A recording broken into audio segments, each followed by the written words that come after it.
Benjamin. Welcome everybody. Pretty nice, guys. This is CCS. This is where we start and monitor gas turbine generators, which provides power to the ship. And also we have start and monitor our main engines. We have 3 gas turbine generators and 4 main engines. On this console over here, it's the FC. This is where we start and monitor those generators from. Right now we're currently using 2 generators. One of them to get power to us, of course, and one to get power to the sub. Over here, like I said, this console is called the pack. And it's, like I said, there's 4 main engines. We have 2 engines for each shaft. We have 2 shafts. The bridge, they normally have control of the engines for how fast we're going through the water. But we have the ability to take full control of the engine in case of a casualty on one of the engines or whatever was going on. The ship can go about approximately 30 plus knots. In miles per hour, it's probably like 35 maybe. Yes, it's 1 knot equals 1.1 miles per hour. There you go. Let's see. Also in the space beside the monitoring of the generators, main engines, we can monitor fire alarms, smoke alarms, flooding, and between this console and this computer-looking thing over here, where we get all the alarms at. We can also start a fire pump. It's a fire pump we use for the firefighting water that you see in the fire hoses throughout the ship. To take the water from the ocean, suck it through the ship with a fire pump, pump it throughout the ship. We can fight fires. As far as the main engines go and these generators go, it's gas turbine. Basically, it works on the same principle as the jet engine. That's what it is, though. It's a jet engine, so it's 2 jet engines turning a big generator to provide the power. And the ones for the mains are a lot bigger than the one that provides power. But overall, it's the same jet engine. What kind of fuel does it use? DFM. What kind of fuel do you use? It's F7. It's actually called F76, which what it is a low-grade aviation fuel. We also have JP5 that we use for our VLOs and our small boats. Okay. I believe we hold 450,000 gallons of fuel, somewhere around there. And you remember the shaft horsepower?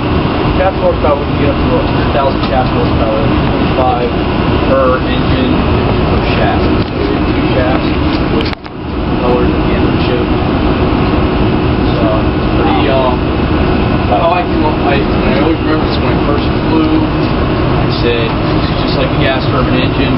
Was, you know, when you're taxiing down the runway, you're about to take off, and you kind of feel that, you feel the speed go from high speed to a low speed, then you feel that thrust. That's what reduction gears, they take the input from the gas turbine engines, take it to the shaft, so it takes high speed low torque to low speed high torque, which allows us to go through the water, cuts through the water, because there's a lot of pressure associated with that water. And all our shafts rotate outbound. Not sure why that is, but or why they built it that way. So each prop is pitched different. You're gonna be rotating outward. So I mean, if a man falls overboard, you're not gonna be. It's not like you're gonna be sucked underneath the ship. So propeller. Also, we have the ability to go backwards, and we do have a change in the pitch on the props. So we change the pitch. So you're always going forward, but you change the pitch. Right. Okay, I got you. Yep. And all the way up through about 10 knots, all you're really going to be doing is changing the pitch of the prop. And about 10 knots is where it goes to percent. And it's just RPMs. You can actually pitch the props pretty much at 0 and use that as like flaps to stop it. Is that what you have? Yes. Okay. Exactly. Civil bus rides on the coordinate with the officer of the day. Any questions? Any more questions, rather?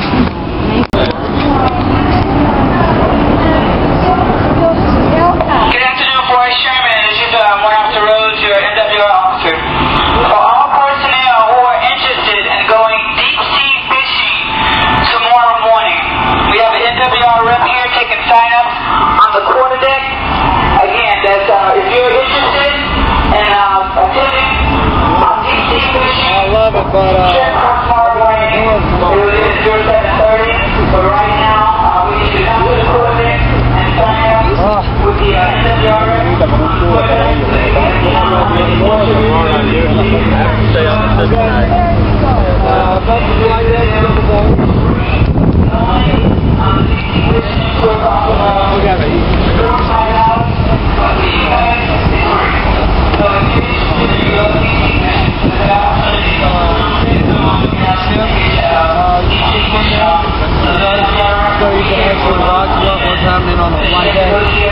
when you're pulling out the helicopter, it's a very dangerous evolution. Oh, I bet. Predominantly for the people that are on the deck. Because the flight nets will be down, these nets collapse down. And that machine that's covered up right now on the deck comes out and they traverse it. And they'll tie it down to pad eyes. At that point in time, you really don't want that ship to make any sharp course changes. So, but you'll be notified on the bridge when you're going into flight operations, stuff like that. For our next deployment, they're actually outfitting us with what's called Scan Eagle. It's a UAV, unmanned aircraft vehicle. So we'll have about 8 of those on board. Wow. And so we'll have a helo deck, and we'll have Scan Eagle on board to just more assets to utilize to pirates, drug ops, anything. Just more Those are like maybe 40 feet the UAVs, aren't they? I'm not exactly sure. I have not seen. I don't know how they're going to be launched. So we can actually hold 2 helos. This is also a best place to have a Still Beach picnic. And for other occasions, we'll put up a white screen there, and we'll do movies out here. Oh, nice. Flight deck movies. Isn't that great? So it's a lot of fun. Oh, isn't that nice? It's good. We caught a couple sharks the other day when we were anchored off the coast of Florida. Oh, they were just baby sharks. Oh, that was fun. You back or kept them? No, we threw them back. So it's a lot of fun. I'm sure you see it. Dolphins. Oh, dolphins. Yeah. Right?